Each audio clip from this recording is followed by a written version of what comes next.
Bahar kucağımda. Hakim bizim yüzümüze hiç bakmadı zaten.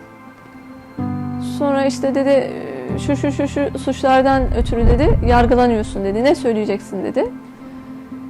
Bu esnada çocuk kucağımda ama Bahar yani tabiri caizse kendini savunur gibi hakime bir şeyler söylemeye çalışıyor çocuk. Ama nasıl böyle çocuk kucağımda böyle hakime doğru atılıyor.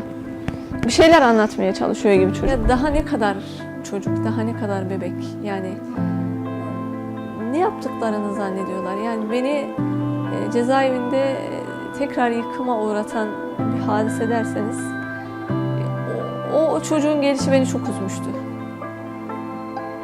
Eşim çok üzülüyordu. Yani 2 gün nezaret boyunca zaten sorduğu tek şey Bahar iyi mi? Sen iyi misin? Üzülme, Fatih iyidir. Annem babam iyidir. Yani zor. Yani çocukluğu orada suçsuz, masumca cezaevine girmek çok zor. Bu bayan da olsa, erkek de olsa insansınız. Ama çocuk daha zor. Ama orada çocuk yetiştirmek çok zor. Yani o şartlar çok zor. Yani şöyle düşünün, koğuşlardan birindeki çocuğu yatırıyorsunuz, birindeki çocuk ağlamaya başlıyor. Birindekini susturuyorsunuz, yatırıyorsunuz, birindeki ağlamaya başlıyor. Yani vardı evet. Koğuşlarda çocuk sesi vardı.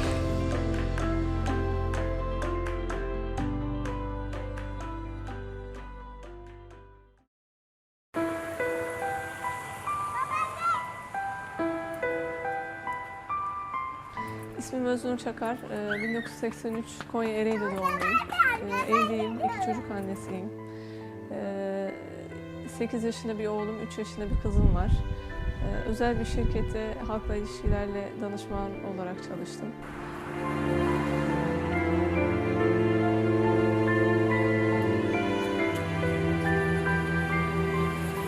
15 Temmuz 2016 tarihinden sonra bizim için çok zorlu bir süreç başladı. Oğlum 15 Temmuz doğumlu ve darbe olduğu gün oğlumun doğum günüydü.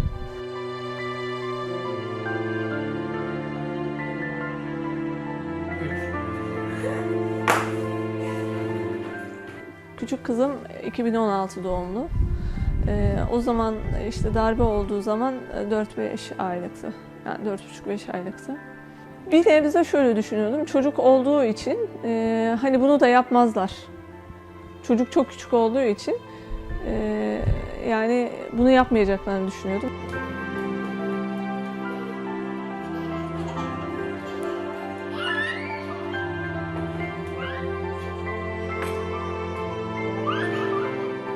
...2016, 16 Kasım'da evimize geldiler, annemlere geldiler. Önce eşimi aldılar. Ardından aynı listede aslında benim de ismim geçiyor. Beni söylemediler. Biz eşimin gidişine çok üzgünüz. Bu esnada kızım o gün babasıyla tamamen yani çocuk sanki hissetmiş gibi sabahtan akşama kadar babasını hiç bırakmadı. Böyle sürekli babasındaydı. Yani babasına o kadar böyle sarılıyordu, o kadar böyle bir sanki ayrılacağınızı hissedersiniz de sürekli dönüp dönüp insana sarılırsınız ya. O gün kızım öyleydi.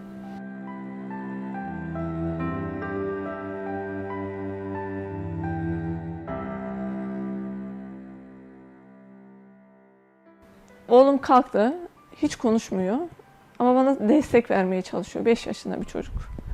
Kızım tam 3 saat hiç durmadan ağladı.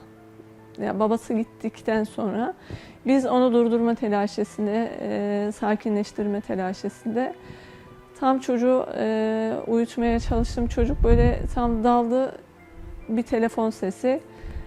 Muhtar, evinizi arayacağız. Ev araması yapılacak. Ben gene zannediyorum ki eşim hakkında. Sonra çocuk tekrar böyle çığlık çığlığa kalktı. Yatırdım, ikisini de yatıracağım. Oğlum çok korkuyor ama bir yandan da benim üzgün olduğumu gördüğü için bana teselli vermeye çalışıyor. Sonra dedim ki rica ettim, bayan bir polis vardı. Çocuklar dedim bu aramanızı görmesini istemiyorum.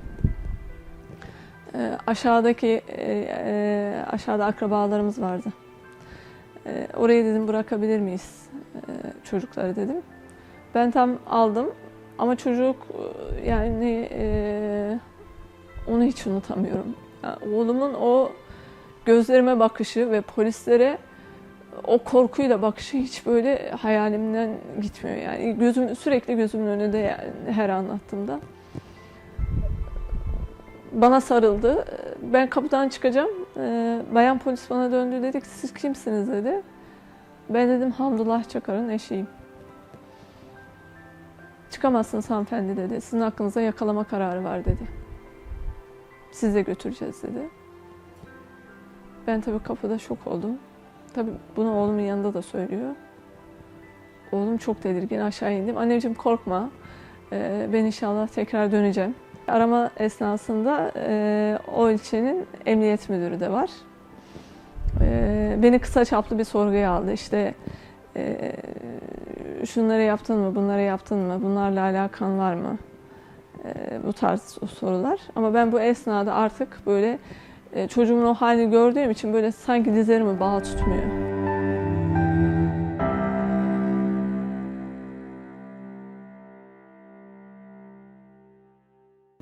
Çocuğu al dediler, küçük kızımdan için.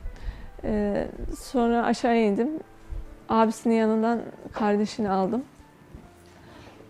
Oğlum aşağıda kaldı. Ben çocuğu hazırladım. Birkaç parça eşya aldım. Sonra çıktık yani evden. Yani küçük çocuğu alın dediler. O da hani küçük olduğu için ve anne sütü aldığı için. Sonra bizi de emniyete götürdüler. Konya Seydişehir Emniyeti. Yani 3,5 saat. Sen hatırlıyor musun nasıl gittiğini? Burada beni bağladılar, sonra hiç. Bağladılar. Seni bağlamamışlardır ya. Değil mi?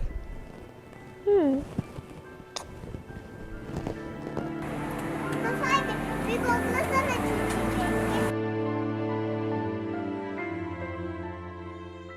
Bahar o esnada artık ağlamaktan Bahar sızdı. Biz tam arabaya bindik artık.